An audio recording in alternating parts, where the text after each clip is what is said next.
Ever feel like you're just kind of going through the motions, like living on autopilot, just reacting to whatever comes your way? Oh, yeah, I know that feeling.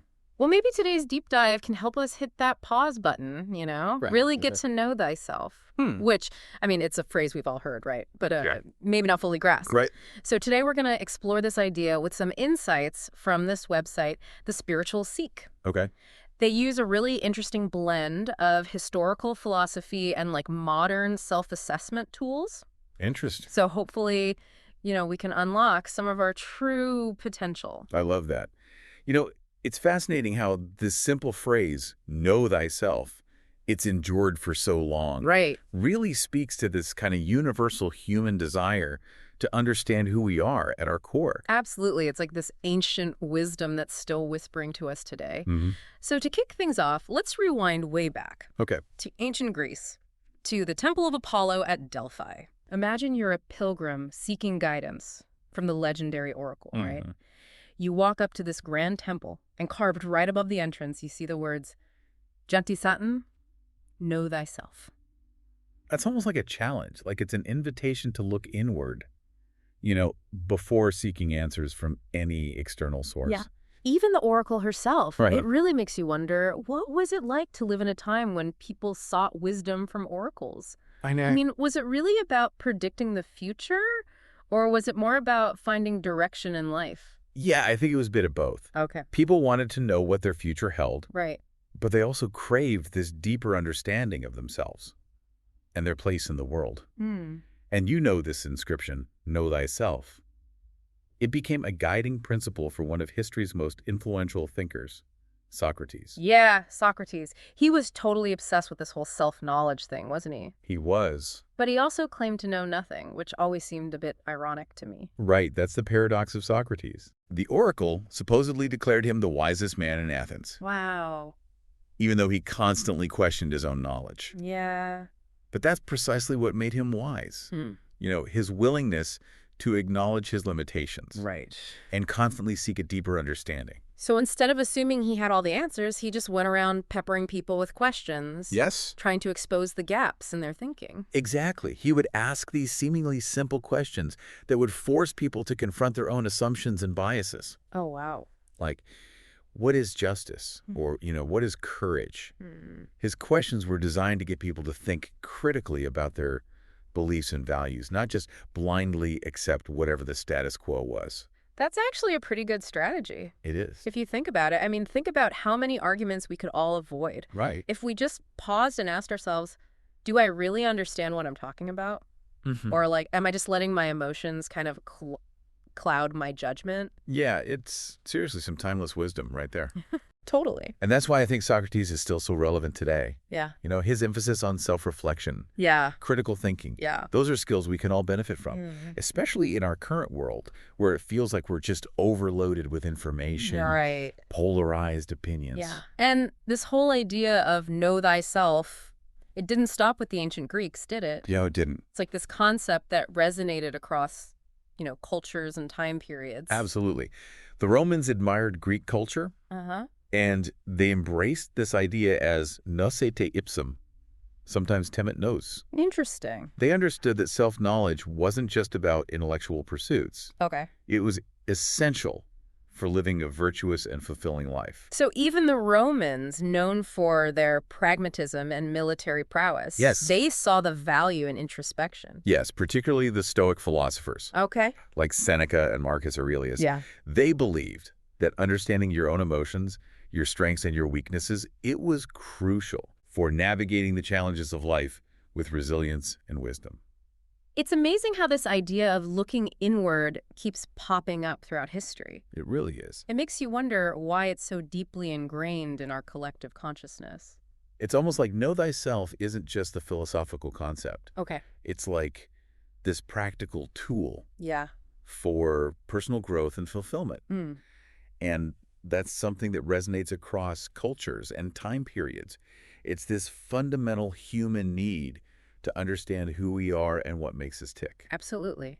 But knowing yourself, it's easier said than done right, Oh, yeah. especially in today's world where you're bombarded with distractions and external pressures. Yeah. It's like everyone's telling us who we should be, what we should buy, Right. how we should look. Totally. It's so easy to get caught up in comparing ourselves to others, you know, on social media, chasing all the latest trends, trying to fit into some mold that society has created. Right. I don't know. Sometimes I feel like I'm just scrolling through life instead of actually living it. Yeah, you've hit on a really crucial point. Okay. The website that we're exploring today, The Spiritual Seek, they actually use a powerful analogy from Plato to illustrate this struggle. It's called the allegory of the cave. The allegory of the cave. It's a bit heady, I'll warn you, but stick with me because it's super relevant to our conversation. All right, lay it on me. I'm ready to escape this metaphorical cave and see the light. Okay, so imagine a group of people who have lived their entire lives chained inside a cave, facing a blank wall. Behind them is a fire. And puppeteers are casting shadows on the wall, shapes of animals, objects, people. Getting a bit creepy, but I'm following so far. The prisoners, having never seen anything else, believe these shadows are reality. Right. They have no concept of the true world outside the cave. Wait, so are we like the prisoners in this scenario? Our addiction to social media, the constant barrage of news and opinions, are those the shadows on the wall? That's exactly what the spiritual seek is getting at. We can get so caught up in the shadows, you know, the curated images, the fleeting trends, the external validation, that we lose sight of our authentic selves. We mistake the virtual world for reality, and we start chasing after things that ultimately don't matter. That's kind of unsettling, but also incredibly insightful. Like, it makes you question what's really real. Right. You know, like, are we basing our self-worth on fleeting images and external validation instead of who we truly are deep down? It's a valid question to ask yourself. Yeah. And the spiritual seek, they don't just leave us hanging in that metaphorical cave. Right. They offer various tools and exercises to help us break free and find that inner light.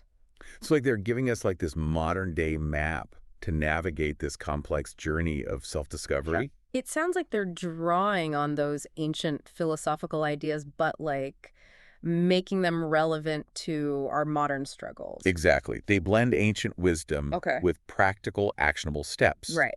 One of their key focuses is helping us reconnect with our core essence, this interconnectedness of body, soul, mind, and spirit. Right.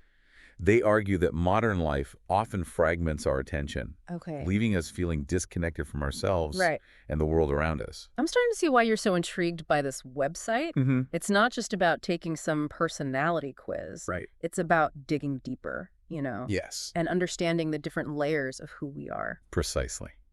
And speaking of quizzes, they have a couple of really interesting mini tests in this article that I think our listeners might find helpful. One is called, Do You Have a Philosophical Mind? I'm always up for a good self-assessment. What does this one entail? Well, it presents you with a series of statements, and it asks you to agree or disagree. For example, man is the measure of all things. Right. Or studying and understanding history is critical to evolving socially. So it's gauging how much you engage in critical thinking and questioning the world around you. Exactly. Kind of like a modern day Socratic dialogue. Exactly. I like it. What's the other mini test? This one is called, Do You Live in the Platonic Cave? Oh, It focuses on how much we rely on external sources of information and validation. Social media, news outlets, other people's opinions. To form our own beliefs and sense of self. Oh, it's like a reality check to see if we're letting those shadows on the wall dictate our thoughts and actions. Right. I can definitely see how both of these quizzes tie back to that core idea of know thyself. Yeah. It's all about becoming aware of our thought patterns, our biases, and the influences that shape our worldview. Exactly. And remember, it's not about judging ourselves. Right. Or striving for some perfect ideal. Right. It's simply about gaining self-awareness. Yeah. You know, becoming conscious of who we are. Yeah. Why we think and feel the way we do. Right. And how that impacts our choices and interactions with the world. So ultimately, know thyself is not just some ancient philosophical mantra. No. It's a call to action. Yes. An invitation to embark on this lifelong journey of self-discovery. It's about waking up from that autopilot existence. Right. And actively engaging with our inner world. And that's where things get really interesting, right? Yes. Because knowing ourselves is just the first step. Right. The real question is, how do we use that self-knowledge to live a more fulfilling and meaningful life? Okay, so it feels like we're at a turning point. Yeah. We've explored the historical roots of know thyself. Right. And we've talked about all the challenges of self-discovery in a world that's constantly trying to define us. Yes. But now I'm curious, like, how does all this translate into actually living a better life? That's the million-dollar question, isn't it? Yeah. And there's no one-size-fits-all answer. Okay. But I think the spiritual seek gives us a pretty compelling framework.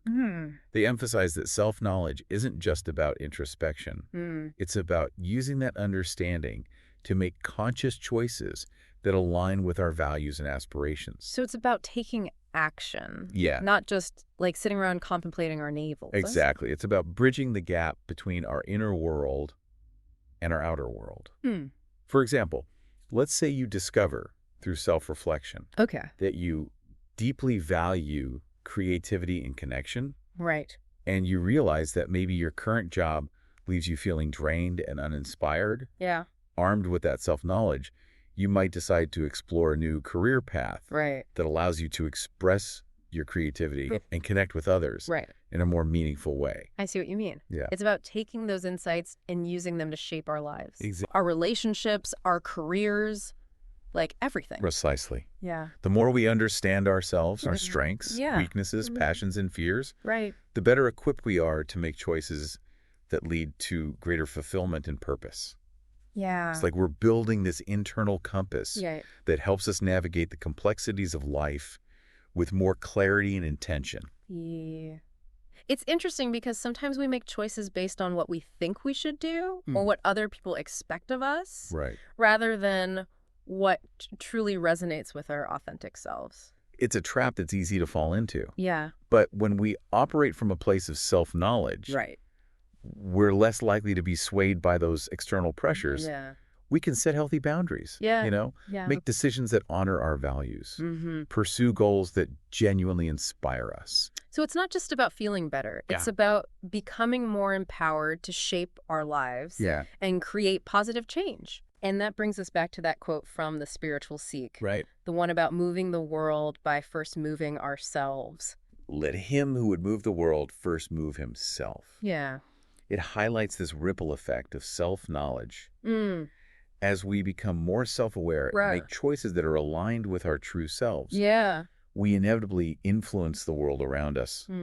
Our actions, our words, or our very presence just carries a different energy. Yeah. It's like our inner transformation radiates outward. Right. And inspires others to embark on their own journeys of self-discovery. That's such a beautiful thought. Yeah. So know thyself isn't just about personal growth. It's about contributing to a more conscious and compassionate world. Absolutely. It's about recognizing our interconnectedness, understanding that our individual journeys of self-discovery are interwoven with the collective tapestry of humanity. So as we wrap up this deep dive into Know Thyself, I want to leave our listeners with a final thought. Sort of ancient wisdom. Right. It's not just some dusty philosophical concept. No. It's like a living, breathing invitation to embark on this lifelong adventure of self-exploration. It's a journey, not a destination. Right. There will be moments of clarity and moments of confusion. Totally. Times when you feel lost and times when you feel incredibly found. Absolutely. Just embrace the process. Yeah. Be kind to yourself. Right. And never stop asking those big questions. Because the more you get to know yourself, the more you realize the incredible potential you have to create a life that's meaningful, fulfilling, and truly your own. Absolutely. So keep seeking, keep exploring, and never underestimate the power of knowing thyself.